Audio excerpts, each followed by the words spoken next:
का प्रबंधन और प्रस्तुतिकरण। यदि आप अपने कक्षा सहपाठियों से उनकी मदद के रंगों के बारे में पूछेंगे तो आपको रंगों की एक सूची प्राप्त हो जाएगी। यह सूची आंकड़ों का एक उदाहरण है। इसी प्रकार यदि आप अपनी कक्षा के प्रत्येक विद्यार्थी का वजन मापेंगे तो आपको भार के मापों का एक संग्रह प्राप्त हो जाएगा जो पुनः आंकड़े ही हैं। तथ्यों, संख्याओं, मापनों, प्रेक्षणों या वस्तुओं के अन्य विवरणों के संग्रह जो हमें उन वस्तुओं के विषय में सूचना प्रदान करते हैं आंकड़े कहलाते हैं। हम सूचनाओं के युग में जी रहे हैं। हम निरंतर अपने सम्मुख नई और रोचक विधियों से प्रस्तुत किए गए आंकड़ों को बड़ी मात्रा में देखते हैं। इस अध्याय में हम ऐसी कुछ विधियों को जानेंगे जिनसे आंकड़ों को प्रस्तुत किया जाता है। साथ ही हम यह भी ज्ञात करेंगे कि उनमें कुछ विधियों का प्रयोग किस प्रकार आंकड़ों को सही रूप से प्रदर्शित करने, उनकी संख्या व्याख्या करने तथा उनसे निष्कर्ष निकालने के लिए किया जा सकता है। आंकड़ों का संग्रहण और संगठन। नव्या और नरेश अपने प्रिय खेल के संबंध में चर्चा कर रहे हैं और नरेश अपने प्रिय खेल के विषय में चर्चा कर रहे हैं। क्रिकेट मेरा पसंदीदा खेल है। मैं क्रिकेट कभी खेलता हूँ, परंतु हॉकी वह खेल है जो मुझे सबसे अधिक पसंद है। मैं सोचती हूँ कि हमारी कक्षा में क्रिकेट सबसे लोकप्रिय खेल है। मैं निश्चित नहीं हूँ। हम अपनी कक्षा में सबसे अधिक लोकप्रिय खेल के बारे में किस प्रकार ज्ञात कर सकते हैं? अपनी कक्षा में सबसे अधिक लोकप्रिय खेल का पता लगाने के लिए नव्या और नरेश को क्या करना चाहिए? क्या आप उनकी सहायता कर सकते हैं? नरेश और नव्या के कक्षा के प्रत्येक विद्यार्थी के पास जाकर यह पूछने का निर्णय किया कि उनका पसंदीदा खेल क्या है। फिर उन्होंने एक सूची तैयार की। नव्या एक सूची दर्शा रही है। महनूर को कबड्डी, जोमनिया को हॉकी, सिमरन को कबड्डी, नंद सोतालिया को पिड्डू, Ankita kabaddi, Eamon hockey, Yuvraj cricket, Rehan hockey, Aarna badminton, Kompal को फुटबॉल, ताहिरा क्रिकेट, पुष्कल तो सतोलिया पिड्डू, डेंसी बैडमिंटन, जीविका सतोलिया पिड्डू, Leela hockey, Afsha hockey, Keerat cricket, Gurpreet hockey, Arsh kabaddi, Kavya cricket, Sarah kabaddi, Ananya kabaddi, Jeevisha सतोलिया पिड्डू, Rajesh football, Thara football, Saumya cricket, Navjot hockey, Hemant सतोलिया पिड्डू, Devvrat football, Ananya hockey, Hardik cricket. वह प्रसन्नतापूर्वक कहती है, मैंने आंकड़े संग्रहित कर लिए हैं। अब मैं सबसे अधिक लोकप्रिय खेल बता सकती हूँ। कुछ अन्य बच्चे इस सूची को देख रहे हैं और आश्चर्य से कह रहे हैं। उन्होंने कहा, हम भी सबसे अधिक लोकप्रिय खेल को नहीं देख पा रहे। इस सूची से हम कैसे प्राप्त कर सकते हैं? आइए पता लगाएं। पहला प्रश्न है, नरेश और नव्या के कक्षा सहपाठियों के बीच सबसे अधिक लोकप्रिय खेल आप कैसे ज्ञात करेंगे? अब देखिए, ये हमें दिया हुआ है सारे बच्चों के नाम और उनके पसंदीदा खेल, लेकिन हम कैसे बताएंगे कि सबसे ज़्यादा क्या पसंद है? तो हमें छांटना पड़ेगा। तो हमने एक तरीका सोचा कि इसमें जहाँ जहाँ कबड्डी लिखा था वहाँ वहाँ हमने 1 लिख दिया, जहाँ जहाँ हॉकी लिखा था वहाँ वहाँ हमने 2 लिख दिया, जहाँ जहाँ क्रिकेट लिखा था वहाँ वहाँ हमने 3 लिख दिया ढूंढकर, जहाँ जहाँ फुटबॉल लिखा था वहाँ वहाँ हमने 4 लिख दिया ढूंढकर, और जहाँ जहाँ सतोलिया पिट्ठू लिखा था हमने वहाँ पे पिट्ठू पे डॉट बना दिया और हमने गिन के लिख दिया। कबड्डी 6 लोगों को पसंद है, हॉकी 8 को, क्रिकेट 5 को, फुटबॉल 4 को, पिट्ठू 5 को, बैडमिंटन 2 को। अब हम प्रश्न के उत्तर दे पाएंगे। नव्या और नरेश ने बताया कि सबसे लोकप्रिय खेल कैसे ज्ञात करेंगे? तो हमने गिन के सभी को अलग अलग लिख लिया और उसमें देखा सबसे ज़्यादा क्या है, तो सबसे ज़्यादा हॉकी, तो इसका उत्तर है हॉकी। अगला प्रश्न है, उनकी कक्षा में सबसे अधिक लोकप्रिय खेल कौन सा है? तो हमने ढूंढ के लिख लिया, अब हम यहाँ लिखेंगे हॉकी। इसके बाद अगला प्रश्न है, अपने कक्षा सहपाठियों के बीच सबसे अधिक लोकप्रिय खेल को ज्ञात करने का प्रयास कीजिए। तो हमने ज्ञात कर लिया हॉकी। परी आगे दिए गए प्रश्नों के उत्तर देना चाहती है। जिन प्रश्नों के उत्तर उसे आंकड़ों को संग्रहित करने की आवश्यकता है वहाँ टिक लगाना है, तथा जिन प्रश्नों के उत्तरों के उसे आंकड़ों को संग्रहित नहीं करना पड़ेगा उसके सम्मुख एक क्रॉस का चिन्ह लगाएंगे। अपने उत्तरों की जाँच कीजिए। उसके कक्षा सहपाठियों के बीच सबसे अधिक लोकप्रिय टीवी शो कौन सा है? तो एक शो ही बताना है ना हमें, सबसे अधिक लोकप्रिय शो, लेकिन टीवी शो तो बहुत सारे आते हैं, तो हमें इसमें आंकड़े की ज़रूरत पड़ेगी, तो हम यहाँ टिक का निशान लगाएंगे। दूसरा प्रश्न है, भारत ने स्वतंत्रता कब प्राप्त की? तो इसका उत्तर तो एक ही है, तो यहाँ पे हमें आंकड़े संग्रहित नहीं करना पड़ेगा। उसके मोहल्ले या बस्ती में कितना पानी नष्ट हो रहा है? तो इसके लिए हमें आंकड़े संग्रहित नहीं करना पड़ेगा। भारत की राजधानी क्या है? तो इसके लिए हमें आंकड़े संग्रहित नहीं करना पड़ेगा। अगला प्रश्न, श्री नीलेश एक अध्यापक हैं। उन्होंने नव वर्ष मनाने के लिए कक्षा में मिठाइयाँ लाने का निश्चय किया। पास की मिठाई की दुकान में जलेबी, गुलाब जामुन, गुजिया, बर्फ़ी और रसगुल्ले उपलब्ध हैं। वे विद्यार्थियों की पसंद जानना चाहते थे। उन्होंने बोर्ड पर मिठाइयों के नाम लिखे तथा प्रत्येक विद्यार्थी से अपनी अपनी प्राथमिकता बताने के लिए कहा। उन्होंने प्रत्येक विद्यार्थी के लिए एक मिलान चिन्ह निशान लगाया और गिनती 5 पर पहुंची तब उन्होंने पिछले 4 चिन्हों को तिरछी काटती हुई एक रेखा खींचा। इसे इस प्रकार से अंकित करते हैं। देखो 1 2 3 4 और 5वें के लिए लाइन खींच देते हैं, हो गई 5। अब जलेबी कितने लोगों को पसंद है, तो ये लिखा हुआ है 1 2 3 4 और ये 5 और ये 6, यहाँ 6 लिख दिया। गुलाब जामुन कितने लोगों को पसंद है, तो ये 5 और ये 4 9। गुजिया कितने लोगों को पसंद है, तो 5 5 10 11 12 13 13, यहाँ हो जाएगा 13। अगला प्रश्न है बर्फ़ी कितने लोगों को पसंद है, तो यहाँ पे 3 निशान बने तो इसका उत्तर होगा 3। अगला प्रश्न है रसगुल्ला, तो ये 5 और ये 2, 5 6 7, यहाँ इसका उत्तर आएगा 7। मिठाई को सही संख्या में खरीदने में नीलेश की सहायता करने के लिए उपरोक्त सारणी को पूरा कीजिए। तो मिठाइयों की सही संख्या कितनी हो गई, अब ये कितने विद्यार्थियों ने जलेबी का चयन किया। अब देखो जलेबी कितने लोगों को पसंद थी, तो 6। बर्फ़ी कितने लोग पसंद है, तो 3 को। इसके बाद गुजिया कितने लोगों ने चुना था, इसमें देखो गुजिया कहाँ है, गुजिया 13। इसके बाद रसगुल्ले 7। इसके बाद लिखा कितने विद्यार्थियों ने गुलाब जामुन का चयन किया, तो गुलाब जामुन है 9। इस प्रकार से हमने उत्तर दिया। ने अपने एक कर्मचारी को सारणी में दिए गए विवरण अनुसार मिठाइयाँ खरीद कर लाने का अनुरोध किया। दी गई सारणी में उन्हें सही संख्या में मिठाई खरीदने में सहायता मिली। क्या दी गई सारणी प्रत्येक बच्चे को सही प्रकार की मिठाई वितरित करने के लिए पर्याप्त है, व्याख्या कीजिए। यदि यह पर्याप्त नहीं है तो इसका विकल्प क्या है। आंकड़ों को संगठित करने के लिए हम एक स्तंभ में प्रत्येक मिठाई का नाम लिख सकते हैं तथा अन्य स्तंभों में उन मिठाइयों को चुनने वाले विद्यार्थियों की संख्या लिख सकते हैं। इसके साथ ही मिलान चिन्हों का उपयोग कर सकते हैं। संख्या 6 9 चुनी गई मिठाइयों जलेबी गुलाब जामुन की क्रमशः बारंबारताएं हैं। सुश्री संध्या ने अपने विद्यार्थियों से उनके जूतों के साइज़ के विषय में पूछा। उन्होंने प्राप्त आंकड़ों को बोर्ड पर लिख दिया। मतलब एक कक्षा में बच्चों के जूतों के साइज़ लिखेंगे। अब इनको हम कैसे बताएं कि कौन सा जूता कितने बच्चों को आता है, कौन से नंबर का। तो इसके लिए हमने इसको आरोही क्रम में जमा लिया। आरोही का मतलब छोटे से बड़ा। तो इसमें 3 बार था, हमने लिख दिया। ये 4 लिख दिए, ये 5 और ये 6 7। अब इसको हम किस तरह से संगठित करेंगे, तो हमने इसको गिन के लिख लिया। 3 ये 9 है, ये पूरा 10 है, ये 4 है और ये 1 है। निम्नलिखित प्रश्नों के उत्तर ज्ञात करने में सुश्री संध्या की सहायता कीजिए। कक्षा में जूतों का अधिकतम साइज़ क्या है, तो सबसे ज़्यादा देखा हमने क्या था 10, तो साइज़ था 5। सबसे ज़्यादा क्या है 5। कक्षा में जूतों का न्यूनतम साइज़, सबसे कम बच्चे जो है वो क्या पहनते हैं, तो 7 नंबर का। 10 विद्यार्थियों में जो 5 के साइज़ का जूता पहनते हैं, 5 के साइज़ के कितने बच्चे हैं, तो 10। 15 विद्यार्थी हैं जो 4 से बड़े साइज़ का जूता पहनते हैं। 4 से बड़े, तो 4 से बड़े इन सबको हमने जोड़ लिया तो 15 आ गए। आंकड़ों को आरोही क्रम में व्यवस्थित करने से उक्त प्रश्नों का उत्तर देने में किस प्रकार की सहायता प्राप्त हुई। क्या आंकड़ों को व्यवस्थित करने की अन्य विधि है। हाँ, देखिए आंकड़ों को व्यवस्थित करने के लिए हमने जूतों का साइज़ लिखा 3 4 5 6 7 और कितनी बार कौन सा है मिलान चिन्ह बनाया उसके लिए 3 1 2 3 4 कितनी बार था, तो 9 बार। तो ये जो मिलान चिन्ह 1 2 3 4 और ये 5 6 7 8 9, तो ये 3 बार था, या 3 लिख दिया, ये 9 है या 9 लिख दिया। 5 कितनी बार था, 10 बार। तो 1 2 3 4 और ये तिरछी लाइन 5 6 7 8 9 और ये तिरछी लाइन 10, ये 10 हो गए। 6 कितनी बार है, तो 4 बार। 1 2 3 4, ये 4 लिख दिया। 7 कितनी बार था, तो सिर्फ 1 बार, तो हमने यहाँ 1 लिख दिया।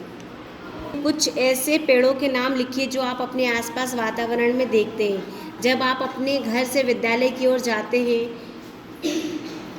हुए कोई पेड़ देखते हैं या एक स्थान से दूसरे स्थान तक पैदल चलते हुए, तब प्राप्त हुए आंकड़ों को निम्नलिखित सारणी में भरिए। पीपल के कितने पेड़ देखे रास्ते में, 4 देखे थे अपन ने। नीम के पेड़ कितने थे, तो 10 थे। इसके बाद आम के पेड़, तो आम के पेड़ 7 थे। और हमने एक और क्या दिया था, जामुन के पेड़ कितने थे, तो 6 थे। ठीक है। अब कौन सा पेड़ अधिकतम संख्या में है, तो सबसे अधिकतम संख्या में है पेड़ कौन सा, नीम। कौन सा पेड़ न्यूनतम संख्या में है, तो न्यूनतम संख्या में है पीपल। क्या ऐसे 2 पेड़ पाए गए जिनकी संख्या समान थी, नहीं, कोई है ही नहीं ऐसा, नहीं। एक कोरा कागज़ लीजिए तथा उस पर एक समाचार पत्र से लिखा हुआ कोई एक छोटा समाचार चिपकाइए। प्रत्येक विद्यार्थी एक अन्य भिन्न लेख का उपयोग कर सकता है। अब कागज़ पर नीचे दर्शाए अनुसार एक सारणी तैयार कीजिए। प्रत्येक ऐसे छोटे समाचार के अन्य शब्दों में अक्षरों सी, ई, आई, आर और एक्स की संख्याएं गिनिए तथा निम्नलिखित सारणी को पूरा कीजिए। छोटे समाचार में प्राप्त हुए अक्षरों की संख्या। एक समाचार पत्र लेना, उसमें सी कितनी बार आया, ई कितनी बार आया, आई कितनी बार आया, आर कितनी बार आया, एक्स कितनी बार आया, उसको हमें इधर चिपकाना है और यहाँ पे उसकी संख्या लिखनी है। अब सबसे अधिक बार क्या प्राप्त हुआ था, तो मान लीजिए हमने एक समाचार पत्र में देखा था, वहाँ पे सी आया था 10 बार, ई भी आया था 10 बार, आई आया था 15 बार और आर आया था 4 बार और एक्स आया था 9 बार। सबसे अधिक बार कौन सा आया, तो 15। सबसे कम बार क्या प्राप्त हुआ, आर। सबसे अधिक बार प्राप्त हुआ था, तो हम यहाँ पे इसका उत्तर लिखेंगे आई। ठीक है, इसका है आर।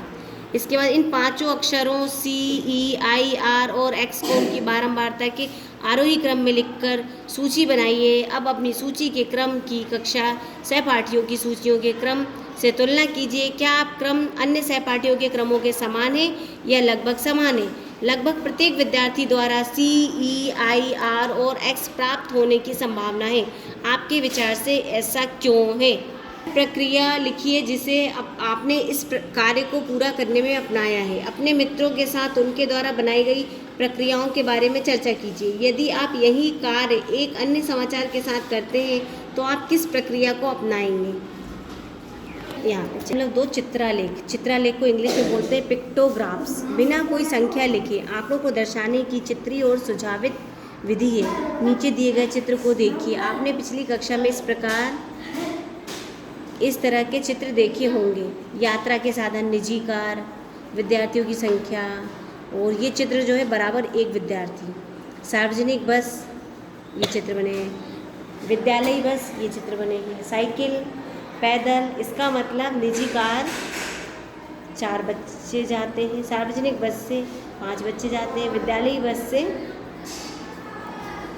7, 8, 9, 10, 11 बच्चे जाते हैं, साइकिल से 3 बच्चे जाते हैं और पैदल 7। यह चित्र आपको विद्यार्थी द्वारा यात्रा के लिए प्रयोग किए जाने वाले विभिन्न साधनों को एक ही दृष्टि में समझने में सहायता करेगी। इस चित्र के आधार पर अग्रलिखित प्रश्नों के उत्तर दीजिए। यात्रा का कौन सा साधन सबसे अधिक विद्यार्थियों द्वारा प्रयोग किया जाता है, तो बस।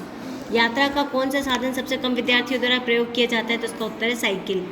चित्रालेख आंकड़ों को वस्तुओं के चित्रों द्वारा दर्शाता है। इससे आंकड़ों के विषय में दिए गए प्रश्नों के उत्तर एक ही दृष्टि में देने में सहायता मिलती है। दिए गए चित्रालेख में एक इकाई या प्रतीक का प्रयोग, जैसे कि स्माइल का प्रयोग विद्यार्थी को दर्शाने के लिए किया गया है। ऐसे चित्रालेख भी होते हैं जहां एक इकाई या प्रतीक अनेक विद्यार्थियों या वस्तुओं को दर्शाते हैं।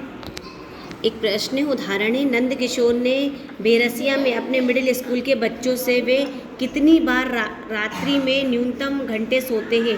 प्रश्न के उत्तर दिए कि उसने इन आंकड़ों का एक चित्रालेख तैयार किया। प्रतिक्रिया, सदैव, कभी कभी, कभी नहीं। बच्चों की संख्या, एक चित्र का मतलब है 10 बच्चे। एक चित्र का मतलब है 10 बच्चे। सदैव कितने हैं ये, 5 मतलब 50। कभी कभी कितने हैं ये, 3 मतलब नहीं 3 नहीं है, ये आधा है, ये हाँ 20 और ये 5 25। कभी नहीं, ये पूरे हैं तो 40।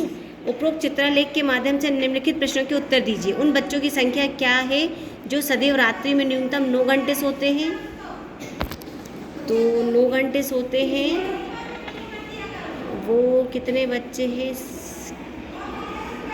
सदैव वाले कितने थे अपने पास, 50। इसका उत्तर होगा 50। अगला प्रश्न है, कितने विद्यार्थी कभी कभी ही रात्रि में 9 घंटे सोते थे, तो कभी कभी कितने बच्चे हैं, 25। इसके बाद लिखा, कितने बच्चे सदैव 9 घंटे से कम। स्पष्ट कीजिए कि आपने किस प्रकार उत्तर प्रतिक्रिया प्राप्त किया। सदैव, कितने बच्चे सदैव, ये एक का मतलब था 10, तो ये 10, 20, 30, 40, 50, 5 मतलब 50, तो हमने इस प्रकार से इसका उत्तर दिया 50। अगला सारणी में सदैव के सम्मुख 5 चित्र ये हैं। प्रत्येक चित्र 10 बच्चों को दर्शाता है, अतः 5 चित्र ये प्रदर्शित करते हैं। 5 गुणा 10 बराबर 50 बच्चे। कभी कभी के सम्मुख 2 पूर्ण चित्र हैं, मतलब 20। एक आधा है, मतलब 10 का आधा 5। अतः केवल कभी कभी न्यूनतम 9 घंटे सोने वाले विद्यार्थियों की संख्या 20 और 5 जोड़ देंगे तो 25 है।